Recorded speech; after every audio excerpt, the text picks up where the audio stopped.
Hello, welcome to HITC Sport. Alright, so Jack Grealish has made his England debut. Hooray! Right, let's take a look at the current England squad, a team filled with youth, and just see where each player was 5 years ago, and how unlikely it was that they'd ever be called up by their country. Jordan Pickford, Preston North End. Okay, most of you will assume that 5 years ago, Jordan Pickford was just kicking plant pots and eating daily helpings of gravel. I'm sure he's a nice lad, but I can't be the only one who thinks he was started oxygen in the womb. Anyway, 5 years ago, this guy was 21 years old and being tossed out on loan from Sunderland to Preston North End. And to be fair, this was what made him. This was a Preston team filled with utter garbage, but Pickford did well, keeping 6 clean sheets in a row before being sent off against Leeds for kicking Chris Wood in the head. To be honest, I'm not surprised. Nick Pope, Charlton. Okay, Nick Pope probably needs to pitch himself in the shower. The fact that he's in the England squad and was in the running for the Premier League Golden Glove, look around and take a breath, because 5 years ago this guy was in the Championship with Charlton Athletic, part of a team that went 11 games without a win. Being part of a shambolic Charlton squad relegated to League One, with a CV littered of Harrow Borough, Welling United and Aldershot Town, did anyone see him ever getting a shot in the England squad? There'd probably be more chance of him ending up working in HMVs. Dean Henderson, Man United under 18s. Okay, no real change here. 5 years ago, Dean Henderson was stuffed in the Man United under 18s, signing his first professional contract with the club, before being shoved out to Stockport County in a 1 month loan. Considering this was around the time Man United was sweating on fax machines to keep dabbing hay at the club, I'm guessing the chances of this teenage candlestick taking the number 1 shirt was about as likely as me giving birth to a sheep. 5 years in the future though, and there's a real chance. Kyle Walker, Tottenham. Okay, yeah, no real surprise here. 5 years ago, Kyle Walker was 25 and already pretty much England's first choice right back while at Tottenham. But I bet he didn't foresee that Kieran Trippier, the guy firmly rooted behind him on the White Hart Lane bench, would force Walker to play an entire World Cup at centre back. But then again, this guy travelled from Manchester to Sheffield to pick up his dinner during a global pandemic, so clearly he was born with a crayon lodged in his skull. Trent AlexanderArnold, Liverpool under 18s. Yeah, 5 years ago, Trent AlexanderArnold was only 16 years old, and after being stuffed in the Liverpool Academy in 2004, didn't really look like breaking into the first team anytime soon. I suppose Brendan Rodgers did give him his debut in a pre-season friendly win over Swindon Town back then, but playing a backline with the defensive bird-brains of Colo Torre and Alberto Moreno? Oh Christ above. Kieran Trippier, Tottenham. Okay, 5 years ago, I don't think Kieran Trippier expected to have scored in a World Cup semi-final and be currently playing under Diego Simeone at Atletico Madrid. No chance in hell. Christ, back in 2015, he was a 24-year-old right back who had just been relegated with Burnley and signed for the Tottenham bench for just 3.5 million quid. Literal couch change. Christ, he probably thought he had no chance of making it past Kyle Walker club level. So World Cups, La Liga, Champions League, he'd probably think there's more chance of him growing a second ball sack. Conor Coady, Wolves. Okay, 5 years ago, Conor Coady's career was lying face down in a ditch. After being copped out of Liverpool after just 1 game, he was clearly deemed not good enough for the Premier League, and this was around the time Liverpool had a defence made out of cheese puffs. This club was keeping the likes of Andre Wisdom on their books, but Coady, a future England international and captain of a Europa League team, oh no, boot him out the door. In 2015, he just tied up a £2 million switch from Huddersfield Town to Wolves, who just finished 7th in the Championship. Oh, tell him back then, when he was stuck in a dressing room with Mike Williamson, Adam Lafondra and Grant Holt, tell him then that within half a decade he'd be captaining this club to Europa League quarter-final with João Moutinho, Ruben Neves and Raul Jimenez as teammates. He'd probably have you committed. Joe Gomez, Liverpool. Okay, to be fair, Joe Gomez probably saw this coming. Back in 2015, he was just 18 years of age but had just tied up a £3.5 million switch from Charlton to Liverpool. He was even making his Premier League debut at left back against Stoke, first game of the season, assisting Phillips Coutinho's match winner at a ground where Liverpool had been utterly traumatised 3 months earlier. So yes, there was hype about this kid, but telling me they've won the Champions League, UEFA Super Cup, FIFA Club World Cup and Premier League title by then? Oh, he'd probably have laughed in your face, because Liverpool in the summer of 2015 were an utter mid-table joke. It's like predicting Oliver Skip to do the same thing at Spurs. Eric Dier, Tottenham. Alright, 5 years ago, Eric Dier was a 21-year-old right back at Spurs. He just had a successful debut season, scoring a couple of goals, but yeah, they did lose the League Cup final to Chelsea. But of course they did, it's Tottenham. Expecting that club to win a trophy is like expecting Joel Corry to release a piece of music that doesn't make your ears want to bleed. But to be fair, Dier was a highly rated young defender back then, so telling him he'd be in an England squad 5 years down the line, yeah, seems about right. Tyrone Mings, Bournemouth. Okay, this turnaround in career was definitely a surprise, because 5 years ago, sure, Tyrone Mings had just tied up an £8 million move from Ipswich to newly promoted Bournemouth, but he barely played. To be fair, he did suffer a year-long injury 6 minutes into his debut. But also, considering Bournemouth would spend the first third of the season being smacked around like a deflated balloon, Mings probably thought he was watching his Premier League dream slide down the toilet while he was stuck in a goddamn hospital bed. And as for ever getting an England international call-up after that,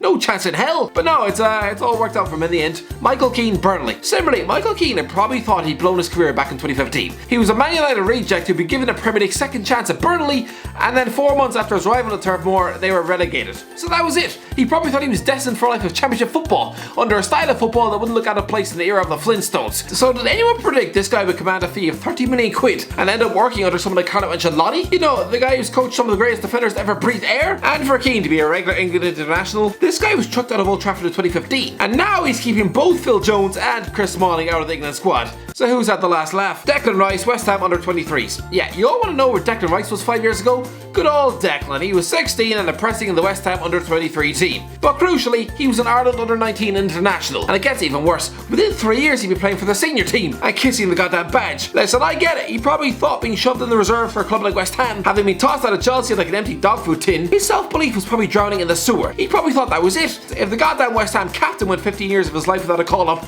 then what chance would he ever have? So let's just defer to Ireland. Pretend that he gives two hoots about the country, using this as an audition tape for the nation he actually loves. But who are we kidding? He'll never love England more than he loves himself. Calvin Phillips leads. This is one of the biggest surprises. Back in the summer of 2015, Calvin Phillips had broken into the Leeds first team at 19 years of age, but with Neil Redfern booted out the door as head coach during the summer, Phillips then found himself back out of the team to rot on the bench under Uwe Wasler and Steve Evans. So within half a decade, he'd be captaining this chaotic club back into the Premier League before making his England debut that same year. Good Christ, he'd have snapped your hand off. Ainsley Maitland-Niles, Ipswich. Oh, Ainsley Maitland-Niles. To be fair, this guy was making his Champions League debut at 17 years of age for Arsenal. There was always going to be a bit of hype, but in 2015 he was chucked on a loan to Ipswich Town, and it didn't go very well after his mother apparently left an angry voicemail on Mick McCarthy's machine. Considering loan deals are supposed to be audition tapes for your parent club, Maitland-Niles probably thought his mother had spooked his career up a wall. But no, 5 years later, England international, although yes, Arsenal do want to pack your bags. James Ward-Prowse, Southampton. Okay, this would have been a surprise. Sure, James Ward-Prowse was one of the first names on the Southampton team sheet,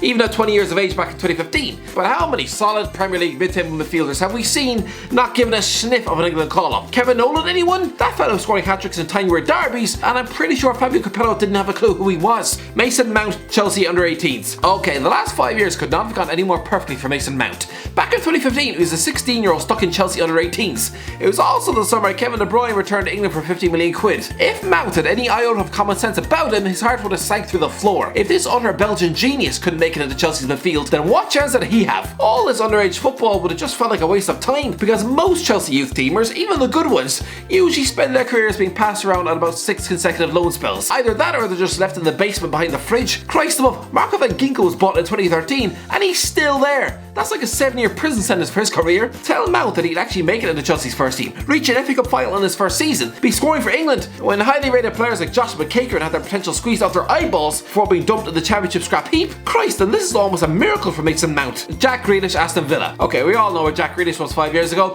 He was 20 years old, scoring his first Premier League goal against the future Premier League champions, and had just played Liverpool off the park in an FA Cup semi-final. He was seen as Ireland's next great hope. I mean, why wouldn't he be? He was an Ireland underage international, and I'm sorry, if you're playing for our youth teams, it's usually a good indicator that, you want to make it into our senior team. Otherwise, what on earth is the point? But no, just like Rice, he was only using us to put his name on the map for England. He spent the summer of 2015 repeatedly turning down call-ups from Martin O'Neill. It wasn't an easy decision. Ireland has a special place with me. Oh yeah, clearly, Jack, because if I have a strong affinity for a country, then the natural thing is just lead them on. Pretend you're going to be their best player for years, only to stab them in the back and go off with another team. We were an audition tape, that's all we were for Jack Grealish. But the only solace I can hold on to is the fact that he's just wasted 5 years in the international wilderness, taking him half a decade to win his first England cap. I can sit well with that. Harry Kane, Tottenham. Yeah, no real surprise here. Back in 2015, Harry Kane had just exploded into life with 31 goals in his first Tottenham season. Many people thought he was just a one-season wonder back then. Yeah, he definitely wasn't. Raheem Sterling, Man City.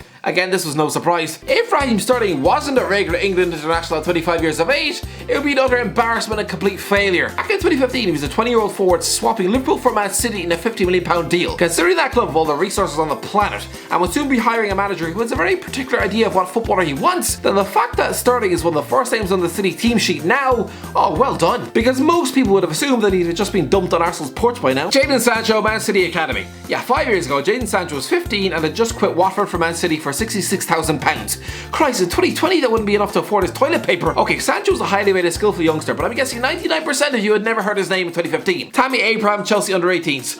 Okay, Tammy Abraham has probably spent the summer pulling his hair out of the existence of Timo Werner. You wait 15 years to get yourself a chance on the Chelsea first team, and you're replaced after just one season. But still, 5 years ago, this guy was a lanky 17-year-old Jar Jar Binks lookalike winning the FA Youth Cup with Chelsea.